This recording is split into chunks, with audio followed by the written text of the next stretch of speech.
Good morning. Yeah, it's kind of like that, isn't it? It's a dreary Monday morning. I'm here in my dreary sweatshirt on a cold, rainy, windy, yucky morning. We're going to be in the second half of Matthew chapter 11 this week, and there are some hard words to hear in these passages.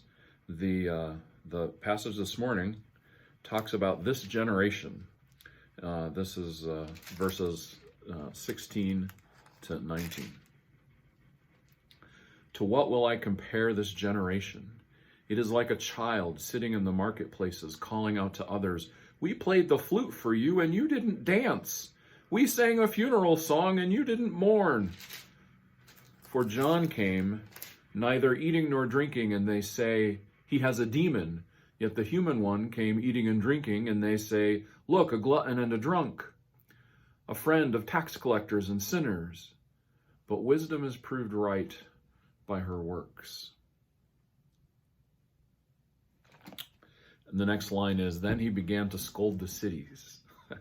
And we'll talk about that tomorrow. When Jesus says this generation in this passage, he's meaning this iteration of religious people. We've learned here in the beginning of Matthew that the first mission of Jesus, the first people to talk to, were the already established religious people, the people of God, the called out people of God, who had been given the law and the prophets and the wisdom and the writings, and and they hadn't gotten everything right. And so he gives in this passage a little bit of an evaluation. This generation is like, and basically then he describes a bunch of whiners. God, we wanted this, but you gave us that. We wanted that, but you gave us this. And just contrary to everything, right? Like children sitting and whining. And so on this dreary Monday morning, I find myself asking, how am I like a child sitting and whining? We've all done a little bit of whining lately. As the Pandora's box begins to crack and open a little bit with some openings, and not today or the last few days or maybe even tomorrow, but as the weather has come and as we're all tired of not seeing people and not being able to go places or sit in a restaurant or play on a playground, I have done some whining myself, and I have heard others gripe and moan too. And in fact, I got a text this morning saying, "Ooh, can't we?" Right? And it's pretty normal human stuff, really. I'm not sure bludgeoning ourselves about that is a great idea, but I do think there is a place to call us back from maybe too much selfishness, too much wanting what we want when we want it.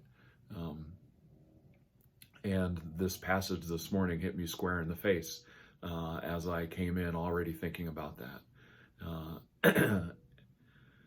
There's the song that came to my head is an old praise song. Actually, I don't think it's that old. I think it's early 1980s. But it's "Change My Heart, O God." So as we think about how we might be whining and moaning and complaining at God, whether it's about the virus circumstances or other things, as we think about prayers that we say and things that we expect God to do and things that we don't like that God does, and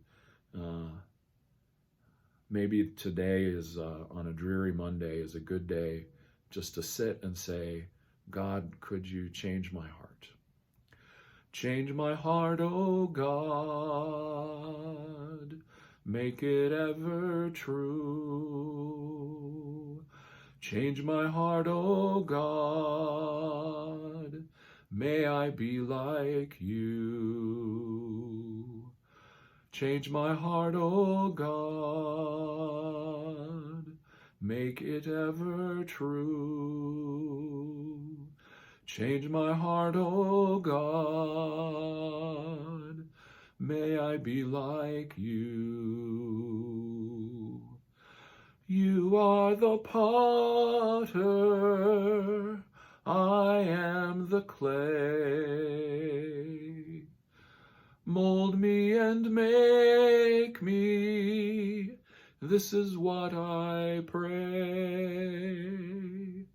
Change my heart, O God,